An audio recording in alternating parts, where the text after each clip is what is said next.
Bismillahirrahmanirrahim. Assalamualaikum warahmatullahi wabarakatuh. Subhanallah walhamdulillah wala ilaha illallah wallahu akbar. La haula wala quwata illa billahil azim. Asyhadu an la ilaha illallah wahdahu la syarikalah wa asyhadu anna Muhammadan abduhu wa rasuluhu. La nabiyya ba'da rasulullah.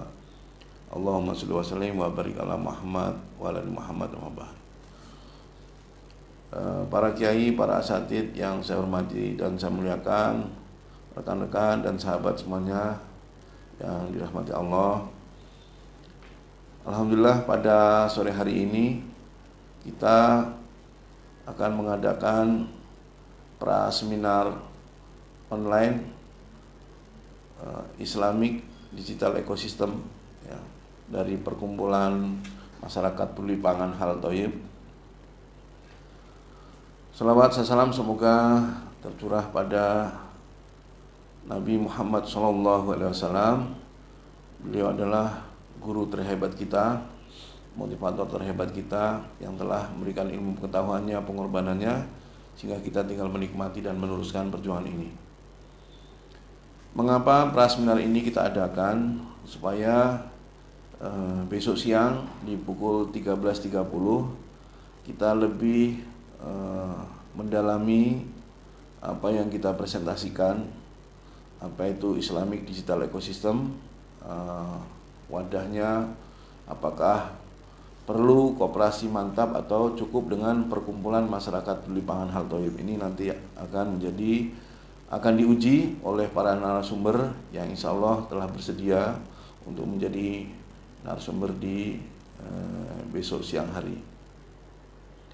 Jadi seminar pra ini kepada rekan-rekan, para sahabat semuanya, hadirin yang menyimak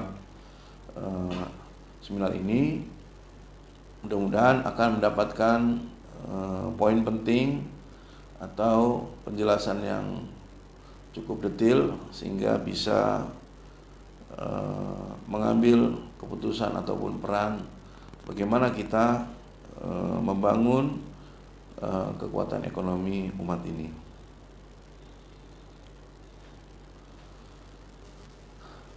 Seminar ini sebenarnya berfokus pada bagaimana kita membangun ekosistem pangan halalan thayyiban. Maka kita overview dulu bagaimana industri halal di Indonesia. Ya. Kalau kita lihat Indonesia masih banyak tertinggal di industri halal ini. Kita masih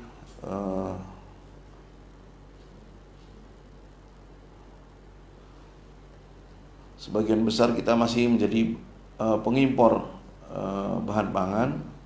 Untuk ekspornya masih sangat kecil dan ini data yang kami sajikan ya, bahwa di antara top 10 halal food itu ya, kita belum termasuk di pangan itu, kita belum termasuk ke dalam 10 negara yang memproduksi pangan halal ya. Jadi masih kalah sama Australia, Brazil yang negara-negara katakan minoritas penduduk muslimnya.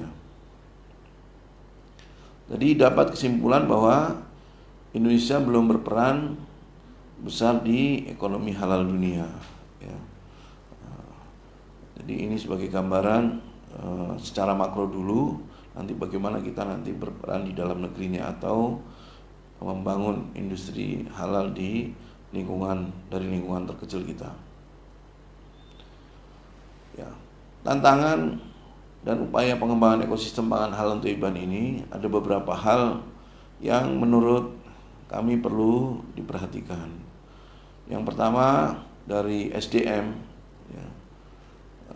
Selain Human Development Index kita masih di atas 100 atau di 2019 itu kita masih di 111, tenaga seperti tenaga penyelia halal, auditor halal itu juga masih sangat terbatas di negeri kita gitu.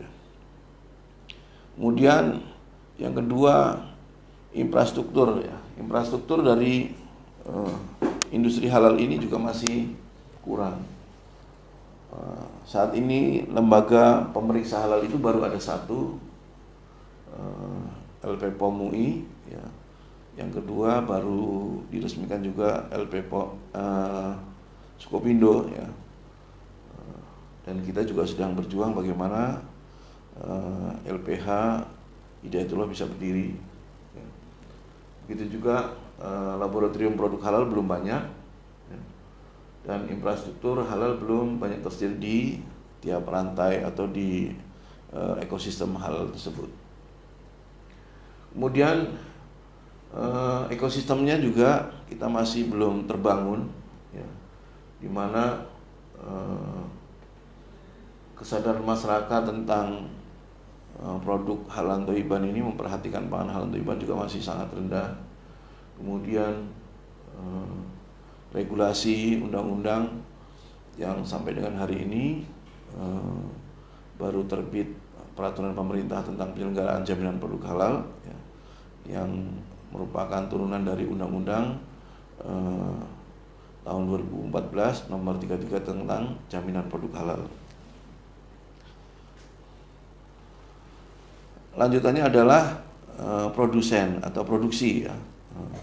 Produksi, pemanfaatan potensi sumber daya alam masih belum maksimal ya. Padahal kita ini negara agraris, tentu bisa menghasilkan banyak jenis pangan ya, yang kualitasnya sangat bagus ya. Kalau kita lihat aneka ragam hayati, flora dan fauna kita sangat lengkap ya. Ini kalau dikelola dengan baik akan memiliki nilai tambah. Begitu juga komitmen konsumen ya. Ini masih kaitan dengan SDM, namun ini lebih spesifik pada, karena kita mayoritas 87% penduduk muslim ya. Ini juga masih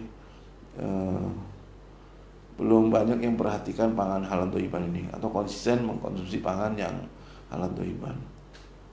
Padahal kalau kita runut di dalam Al-Quran itu panggilan untuk konsumsi pangan halal thayyiban atau memperhatikan pangan halal thayyiban ini perintahnya kepada semua manusia ya ayuhannas. Kemudian teknologi ya, dibandingkan dengan negara-negara lain, teknologi platform untuk halal ini kita juga masih belum banyak ya. Ini peluang kita untuk bisa membangun bagaimana nanti Islamic digital ecosystem ini bisa memunculkan sistem atau aplikasi yang bisa menghimpun potensi sumber daya alam maupun sumber daya manusianya. Kami dari Perkumpulan Masyarakat Peduli Pangan Halal Tauhid, komitmen kami terus untuk membangun ekosistem pangan yang halal thayyiban yang bermanfaat bagi kemaslahatan umat. Ini sejak tahun 2017, ya, tepatnya kurang 12 Mei 2017 kita sudah melakukan seminar dan mendeklarasikan gerakan masyarakat peduli pangan halal tauhid ya. Karena makanan yang beredar itu terkadang kalau kita analisa halal namun belum tauhid. Ini sering saya ulang, misalnya ya beras itu kandungan pestisidanya misalnya cukup tinggi, atau sayur-sayuran yang mengandung kandungan pestisida, maka itu penting diperhatikan. Dan masih banyak lain yang secara syariah juga itu belum thayyib. Di tahun 2017 kita coba membuat grand design ekonomi masyarakat peduli pangan halal thayyib. Kemudian di 2018 kita terus melakukan research and development ya tentang produk pangan halal thayyiban ini ya, di mana kita belajar dari bioteknologinya, belajar dari ekonomi syariahnya supaya didapatkan pemahaman yang komprehensif atau holistik bagaimana halal thayyiban yang sebenarnya. Kemudian di 2019 kita coba mendirikan lembaga pendidikan di mana kami memandang perlu persiapan SDM yang fokus atau komitmen mengelola industri halal maupun menjadi penggerak-penggerak di bidang edukator halal, misalnya menjadi penyelia atau menjadi auditor halal. Ini kami sediakan pesantren Utsman bin Affan dan Mantap Education. Nah, di 2020 ini kita mengharapkan bisa mengimplementasi ekosistem pangan halal thayyiban, dan kita coba munculkan atau launching Islamic Digital Ecosystem. Ya. Untuk landasan undang-undang dan peraturan yang berlaku di Indonesia ini cukup lengkap, bahwa kita bergerak tentunya dengan landasan hukum. Ada Undang-Undang Nomor 33 Tahun 2012 tentang jaminan produk halal, ada peraturan pemerintah Nomor 31 juga tentang pelaksanaan Undang-Undang Nomor 33, ada Undang-Undang tentang pangan, ya, kemudian peraturan Menteri Perindustrian tentang bagaimana pembentukan kawasan industri halal. Nah, selanjutnya tujuan hadirnya Islamic Digital Ecosystem ini, tanpa terasa kita sebenarnya sudah dipersatukan oleh berbagai macam aplikasi digital, ya. Saya contohkan misalnya dengan munculnya Gojek, maka muncullah komunitas-komunitas ojol yang mungkin di hampir tiap wilayah ada, ya, tiap kecamatan atau bahkan mungkin di tiap kelurahan ada muncul komunitas-komunitas yang awalnya dari online atau digital. Ya. Kemudian kita juga tanpa sadar kita dipersatukan melalui aplikasi Facebook, melalui WhatsApp, ya, sehingga terbentuk grup-grup WhatsApp. Ini menurut saya bagaimana digital ini bermanfaat atau menyatukan kita tentunya di bidang ekonomi atau di bidang bisnis. Maka tujuan hadirnya Islamic Digital Ecosystem ini supaya tercapai tujuan ekonomi Islam, ya. Yang pertama, setiap muslim bisa menjadi sumber kebaikan bagi masyarakat dan lingkungannya, ya. Ini poin penting, masyarakat dan lingkungannya. Bagaimana setiap kita menjadi bagian infrastruktur rezeki bagi saudara-saudara kita, sahabat-sahabat kita, tetangga kita maupun masyarakat sesama dan lingkungannya. Ini poin penting kalimat bagaimana kita menjadi sumber kebaikan bagi sesama atau masyarakat. Ini di ekosistem ini kita sebut sebagai infrastruktur rezeki, gitu. Yang kedua, tegaknya keadilan dalam masyarakat, ya. Tanpa terasa perekonomian ini kalau tidak seimbang, maka akan bermunculan ketidakadilan, ya. Maka Islam telah memberikan aturan-aturan yang adil bagaimana kita menyelenggarakan kehidupan ini. Ada keuangan sosial, misalnya zakat, infak, sedekah dan wakaf, itu bagian daripada untuk bagaimana penyelenggaraan agama ini bisa berjalan dengan baik, ya. Jadi kalau penyelenggaraan negara saja butuh APBN, apalagi dalam menyelenggarakan agama, bagaimana tegaknya agama, bagaimana tegaknya keadilan. Yang tujuan ekonomi Islam yang terakhir adalah tercapainya kemaslahatan atau maslahah. Nah, maslahah ini memiliki penjelasan bahwa terpeliharanya agama dan keyakinan, ya, terpeliharanya akal, terpeliharanya jiwa, terpeliharanya anak dan keturunan, begitu juga terpeliharanya harta dan benda kita saling terlindungi. Ya, jadi tidak ada lagi kejadian penipuan terhadap keuangan umat Islam atau bahkan umat siapapun atau umat apapun. Tidak ada, dengan hadirnya ekonomi Islam ini tidak ada yang merasa ditipu. Nah, untuk mencapai tujuan itu kita coba bangun sebuah ibarat sebuah rumah ya. Bagaimana sesama muslim itu menjadi sebuah bangunan yang kokoh. Nah, maka bangunan yang kokoh ini kita umpamakan ini tadi ya, tujuan ekonomi Islam sebagai payungnya, kemudian Islamic Digital ini ya, bagaimana produsen produk dan jasa bisa menyatu, misalnya baik memberikan informasi produknya, baik memberikan peluang usahanya, ini bisa dimasukkan ke dalam Islamic Digital Ecosystem. Begitu juga konsumen, apa yang dibutuhkan bisa menyatu ke dalam sebuah wadah yang namanya Islamic Digital Ecosystem. Namun itu semuanya ada landasannya, bagaimana ada 3 pondasi paling tidak ya. Kalau dari bawah itu apa pengikat kita. Jadi kalau setiap kita ini pasti membutuhkan kebutuhan yang penting mendasar pangan, maka kita sebut ekosistem pangan halal thayyiban. Dari pangan halal thayyiban itu bagaimana akan membentuk SDM yang cerdas, SDM yang kuat. Ini ada karakter buildingnya, ada capacity buildingnya ya. Kemudian bagaimana akidahnya, syariah, alat dan ukhuwahnya menjadi kuat ya. Maka barulah kita bangun Islamic Digital Ecosystem ini ya. Jadi ikatannya jelas, pondasinya jelas, ikatannya jelas, baru kita membentuk hubungan atau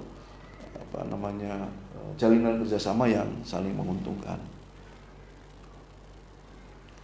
Nah, ini cukup panjang, akan saya jelaskan. Misalnya dari sebelah kiri ini ada commercial finance atau keuangan komersial atau yang sifatnya harus memberikan keuntungan.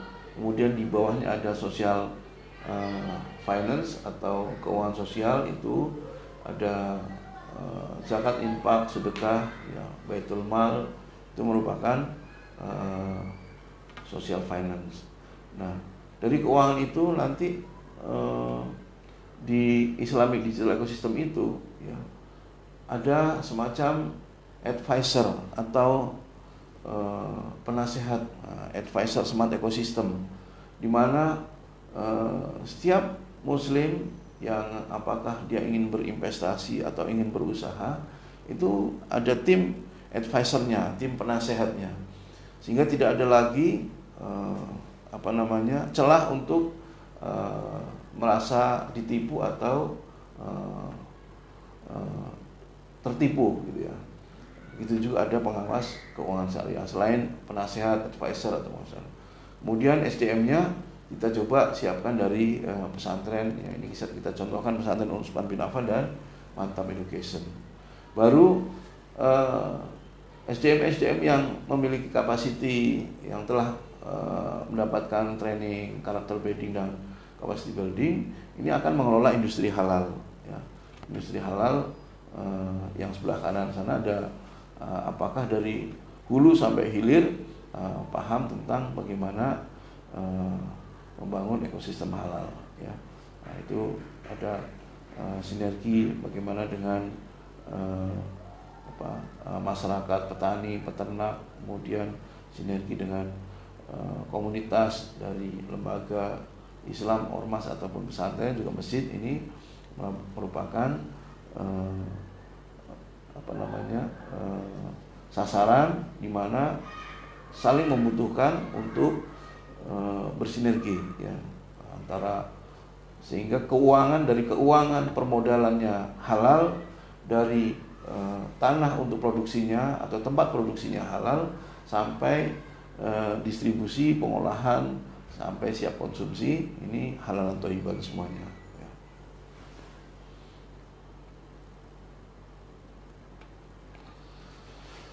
Nah, strategi mantap dalam pengembangan Islamic Digital Ecosystem ini, ya, sekali lagi ada 5 poin penting, ya. Bagaimana menciptakan SDM yang berkualitas dan profesional, ya. Kemudian finansial syariahnya, bagaimana permodalan yang halal thayyiban, ya. Kita tahu sebagian petani kita sudah tercemar dengan riba, sehingga wajar kalau hasilnya nggak berkah, atau semakin hari petani kita semakin sedikit, ya. Ini sangat disayangkan. Kemudian setelah keuangannya halal thayyiban, maka membentuk namanya smart farming halal thayyiban, ya, membangun kawasan agrobisnis smart farming halal thayyiban. Kemudian bagaimana membangun pusat distribusi yang efektif dan efisien. Kemudian sinergi antar komunitas. Nah, sinergi ini supaya sesama saudara tidak banyak produk yang bersaing, atau sesama saudara kita tidak menjadi pesaing. Justru saling melengkapi. Di mana ada kekurangan saudara kita, kita lengkapi dengan apa yang ada di kita. Ini pentingnya, poin pentingnya dalam Islamic Digital Ecosystem ini. Jadi justru persaingan kita ini harus bagaimana kita bisa menjual produk kita layak sampai ke pasar dunia. Jadi poin penting sekali lagi bahwa ukhuwah Islamiyah lebih berharga daripada bisnis itu sendiri. Maka jangan sampai karena bisnis terputus ukhuwah, atau bisnis itu menyebabkan kita tidak memperhatikan saudara kita, gitu. Nah, maka fokus utama di Islamic Digital Ecosystem ini, ya, bagaimana penyediaan SDM yang siap mengelola industri pangan halal thayyiban, kemudian menampung aspirasi masyarakat yang peduli dan komitmen membangun Islamic Digital Ecosystem, ya. Kemudian memberikan ruang investasi yang aman bagi masyarakat agar tidak terjebak dalam riba dan penipuan. Jadi kami di ruangan ini atau di tempat kami di pesantren dan di Mantap Education, Bapak Ibu semuanya, para pengusaha, apakah pemula ataupun pengusaha yang sudah berjalan, bisa mempresentasikan, ya, usahanya atau peluangnya, ya. Presentasikan, nanti ada tim verifikasi, ada tim analis, ya, untuk memastikan bahwa usaha itu layak untuk didukung atau layak untuk dibangun. Kemudian kita mencoba menjalin kerjasama bagaimana kita membangun smart farming halal thayyiban, ya, dimana agar memperoleh hasil-hasil panen yang halal thayyiban. Kemudian menjalin dan membangun pusat distribusi dari petani yang dihasilkan ini, distribusinya bagaimana supaya efektif dan efisien. Begitu juga peluang-peluang outlet yang ada. Ini banyak minimarket muslim yang sudah berdiri, tinggal bagaimana kita bersinergi, gitu ya, supaya tetap minimarketnya juga jalan, ya, menguntungkan, ya, produsen dari smart farming tadi jalan, ya, distributornya juga mendapatkan keuntungan. Kemudian menjalin kerjasama dengan berbagai komunitas dalam upaya mencapai tujuan ekonomi Islam ini, ya. Tadi di tujuan ekonomi Islam sudah kita sampaikan. Dan yang terakhir, bagaimana kita menjalin kerjasama dengan laboratorium halal, sehingga pangan yang beredar di masyarakat bisa kita kontrol secara berkala, betul-betul halal thayyiban.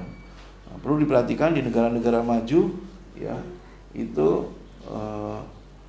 selalu memperhatikan kualitas pangannya, ya. Maka kalau kita ini ingin maju, kita juga harus memperhatikan kualitas pangan. Barangkali itu di sesi ini, di praseminar ini nanti besok buat sahabat-sahabat semuanya yang ingin hadir via Zoom, dan mungkin juga kita akan live kan.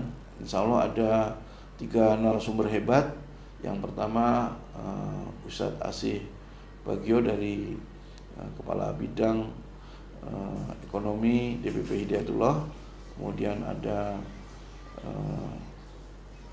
Ibu Wardah Al-Katiri, beliau Direktur Pusat Peradaban Universitas NU Surabaya. Kemudian juga ada Ustadz Ma'mun Zubair, beliau owner sekaligus direktur dari Plaza Dana yang akan mempresentasikan digital ecosystem ya, atau digital ekonomi. Nah, insya Allah kita di siang hari itu besok kuotanya hanya 100 orang. Alhamdulillah sampai hari ini sudah sekitar 42, jadi masih ada slot 58. Silahkan Bapak Ibu yang ingin mengetahui, nanti diuji bagaimana Islamic Digital Ecosystem ini bisa terumuskan sehingga kita bisa bersatu dalam membangun ekonomi umat ini. Demikian barangkali yang dapat saya sampaikan. Silahkan bila ada pertanyaan ataupun yang ingin mendaftar seminar online-nya besok, insya Allah gratis. Kalaupun ada yang ingin memberikan infak terbaik, silahkan untuk kegiatan kami yang alhamdulillah. Dan kami juga mengucapkan terima kasih kepada sahabat-sahabat saya semuanya yang mendukung perjuangan bagaimana kita membangun ekosistem pangan halal thayyiban, baik membangun turut berpartisipasi dalam membangun pesantrennya maupun dalam kegiatan-kegiatan kami. Demikian, sekali lagi mohon maaf praseminar ini untuk menghemat waktu di besok siang, karena besok mungkin saya akan menjadi moderatornya dan yang akan lebih banyak mempresentasikan ketiga narasumber itu. Demikian, mudah-mudahan bermanfaat. Wabillahi taufiq wal hidayah. Assalamualaikum warahmatullahi wabarakatuh.